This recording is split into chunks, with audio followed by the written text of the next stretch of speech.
Well, we are very much in the middle of the NBL 24 season, but as we know, very quickly, the attention will turn to free agency and who is going where for next season. And that is why we are back together for the Marketplace. Great to have your company for the first edition of Marketplace for this off-season. I'm Jack Heverin, alongside Pete Hooley and Olgun Uluc. And Peter, I think one thing that we learned from last season is that while some may think it's too early, it's never too early as far as the teams and the players are concerned. No doubt, Jack. These conversations are happening well and truly now. And to be honest, some of these conversations may even happen in the preseason with you've got guys saying, hey, do 1 year here, and then after that, we'll have a look around where you want to go. You might have a couple of different places you want to end up at and say, hey, let's have a really good year with this team. Next year, we can try and get you to the destination you want. So that could happen, but definitely the conversations are happening now for both guys who potentially want to come back or move elsewhere for greener pastures. Olgun, you are the best newsbreaker in Australian basketball, and already so much coming across your desk in terms of movements. Yeah, and this stuff comes to my desk in the preseason, like you said, when teams are putting together their rosters, and then when the season begins, they're already thinking about roster construction for the next year and beyond. Teams aren't trying to think in 1 year cycles. These are like 3 year cycles that teams are trying to put together, and so that's why there's already so much intel that comes across here, and I'm very excited to get into all of it. I am very excited too. We're going to break this down into two parts. Today, we're going to talk about the big names to watch, some potential massive names who could come back to the league, and then some young names to keep an eye on as well. Next episode, we'll go through team by team and fish out the biggest stories of the lot. Let's start with the really, really big stories though. Pete, what's of all of the stories that are going to develop in this marketplace and free agency period, what's the biggest one for you? I feel like it's deja vu a little bit because, again, Will McDowell-White's going to be a focal point to talk about in free agency. He does have an option at New Zealand, and we know how close he is with Moti Mayo. But this season, he's been injury-plagued, there's no doubt about that, which definitely got him off to a slow start in terms of the way he's playing. But this isn't the Will McDowell-White that we've come to know and love, and for good reason. When you start slow in preseason because of an injury, and Parker Jackson-Cartwright, who was probably going to be a Barry Brown Jr. type, back up for him, and they play a lot of minutes alongside each other, but he'd come off the bench. He would be the guy with the ball in his hands. He had that broken hand. We know he's injured currently as we're recording this. He's due back as we're recording this, but he's been injured. So, again, what happens with him? Because it is an option that he would have to think about. What's the roster look like for New Zealand next year? And, again, if he decides not to take that, again, he goes right back up there as one of the hottest free agents. I mean, we are at a point where it is deja vu. It'll likely be a similar situation where he has a mutual option. I think everyone at this point knows that mutual options are largely useless, right? It's as in you will probably just enter free agency, and if you're going to return to that team, just renegotiate something else. Right? That's generally what happens. Most of the teams who are in the Will McDowell-White sweepstakes last off-season will be in them again. That's how this works. He is a very, very high-level local point guard option. If you can get someone like that, you go and do it. And so it'll be the same thing as last off-season. Biggest story for you. What should we be following during this free agency period? I'm liking the idea of Adelaide and Brisbane having just this war chest, this chest of money that they're going to get from some of their current veteran guys coming off contract. And so I look at Adelaide, I see Mitch McCarron. That's a big deal right there. Yep. That contract goes off the books, all of a sudden they have so much money that they can spend. I look at the Brisbane Bullets, Aaron Baines. He's the highest paid player in the league this season.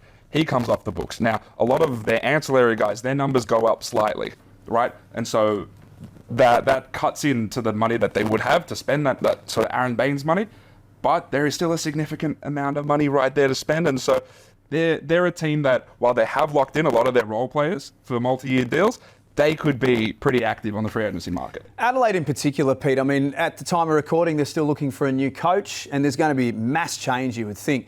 They, with the war chest that Olgun's talking about, have got a chance to make a big splash, don't they? Well, they have to, don't they? Not just for the team, but for the fans as well. They want to see that kind of splash in free agency, and they'll be looking around to try and get those really high-profile players. And Dejan Vasiljevic, we know they're talking about him, potentially a multi-year deal, and obviously that wouldn't be for low money. That'd be coming at a pretty good wicket, no doubt about that. But to be able to free up the type of salaries we're talking about is huge. And Mitch McCarron, I just don't envision him being back in Adelaide under any circumstance. But I do think when we get into talking about that, there are a couple of teams that could really use the services like him. And nothing says free agency like the term war chest. You don't hear that during the season, you only hear it during free agency, and you're going to hear it a lot on the marketplace. I'm really interested to see what happens with the local Aussie bigs, because we know in this league, if you've got a really, really good or a star Australian local, it gives you so many other options for your roster. And I'm talking about Isaac Humphries. Jordan Hunter, I think, is one to really watch. Jonah Bolden, include Sam Wardenberg in that conversation as well, being a New Zealander. Some of those names could unlock a raft of potentials for rosters. I'm very interested to see what happens. I mean, Jordan Hunter's the one, isn't it? Because you look at Jordan Hunter and Jonah Bolden, and both are starting level guys right now. Jonah Bolden's been fantastic in his minutes. He's only played the max is 23 minutes a game. That's the most minutes he's played so far. He's averaging great numbers, 9.5 and 7.5 in those minutes that he's played, 44% from three. And if I'm Sydney, you're probably thinking, this could be a guy who could start for us next year. He has that conditioning in him now. He's played a whole season. He's been really good. And then Jordan Hunter, he's a starting level guy. But Jordan Hunter, I envision him maybe in a type of like a New Zealand situation where you've got loaded up. If they've managed to bring back Parker Jackson Cartwright, Anthony Lamb, Zylan Cheatham, whatever happens with Will McDowell-White, you've got 3 or 4 focal pieces, those main offensive threats.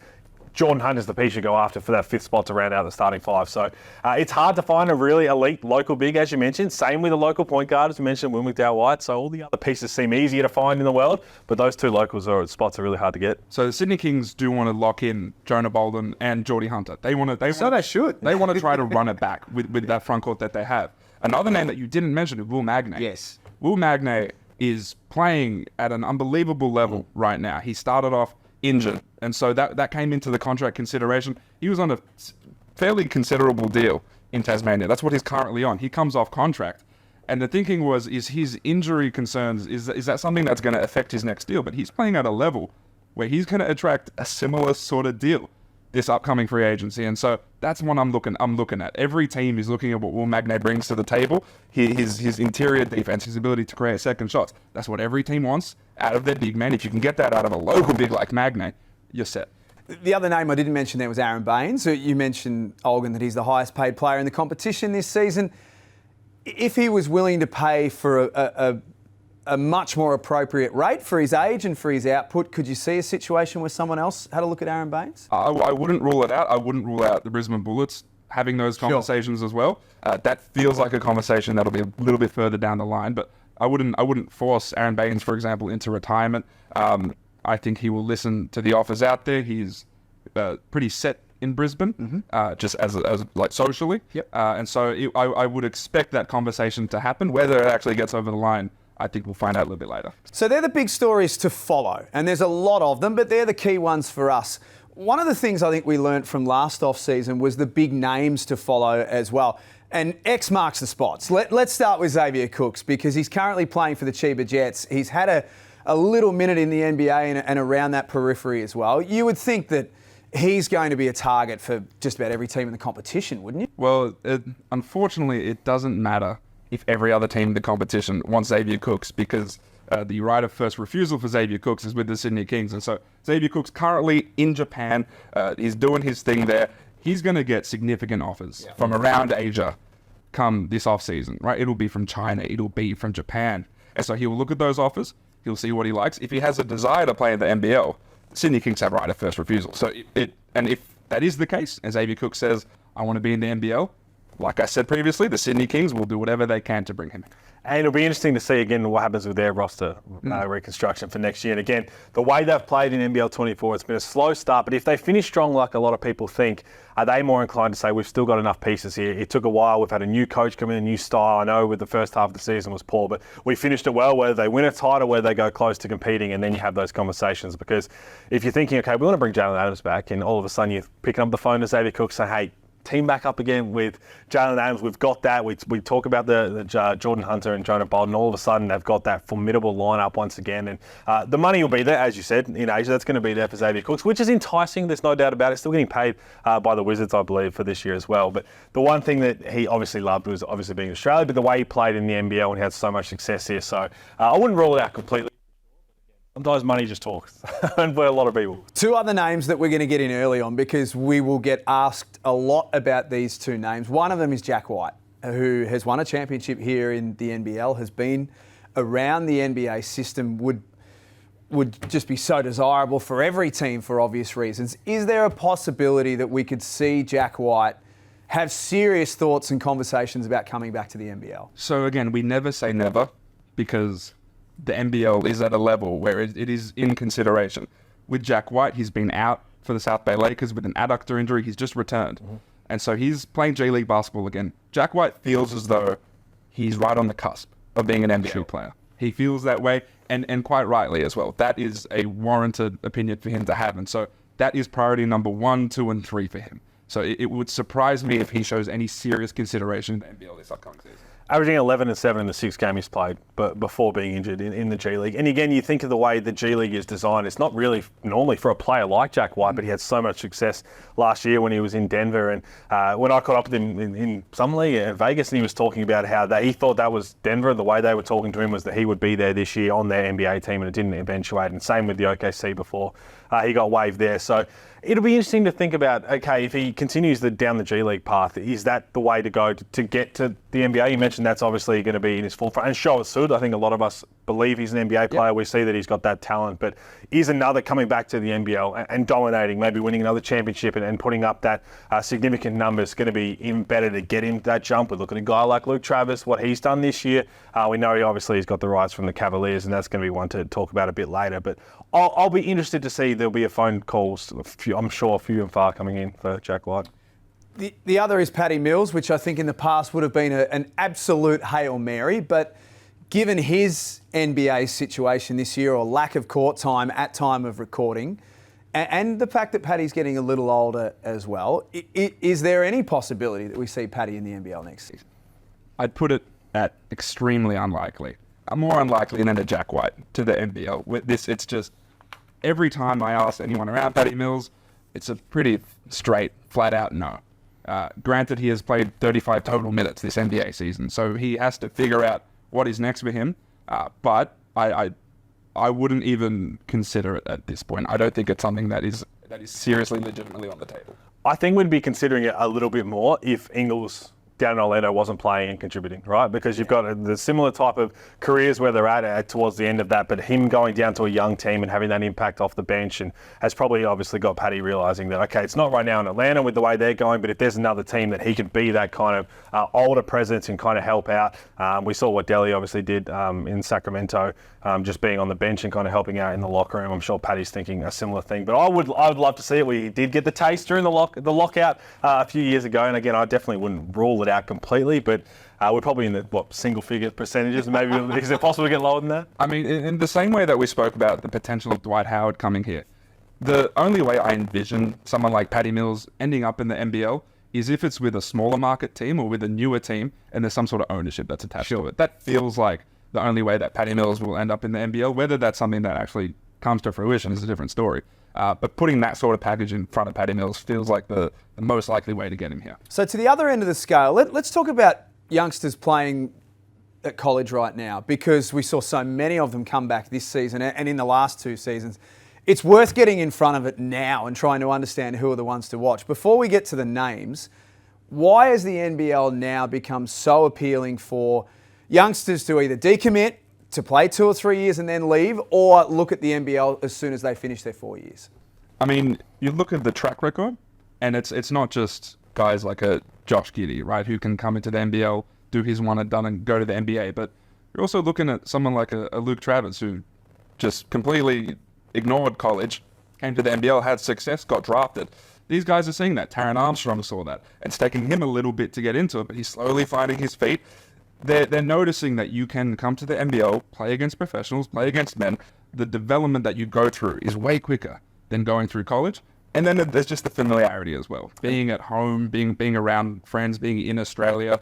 Every city that has a team in the NBL is on a beach, right? These are all really, really attractive things for young players to come into. It's the case for imports coming here as well. And it depends, again, where stage you're at, right, in your college career. But I look at a guy like Josh Bannon, who's come in and had a massive impact, but has been hampered by a couple of injuries as well. But you're right, whether you're a senior, whether you're a freshman, you're trying to figure out at what point is the right time to make the jump. But if your dream is to make the NBA, the NBL has become really enticing to come in because you're playing against pros straight away. The eyes are going to be on the league. They continue to grow more and more. And if you find yourself in the perfect position, again, we mentioned these guys like Taron Armstrong, Zealand gets pulled out after 2 years, but Josh Bannon's been terrific since coming in. Kyle Bowen, I know, straight out of St Mary's, has had an impact for Melbourne United. So if you land in the right situation, you do a year or two, and you're going to have those NBA workouts in the off-season, I'm sure, as well, and all of a sudden you put yourself in the best position to make that leap to the States. Yeah, the NBA part of it is, I think, the difference maker. Because a lot of these Australians who go to college, they're aware that they're going to end up in the NBL.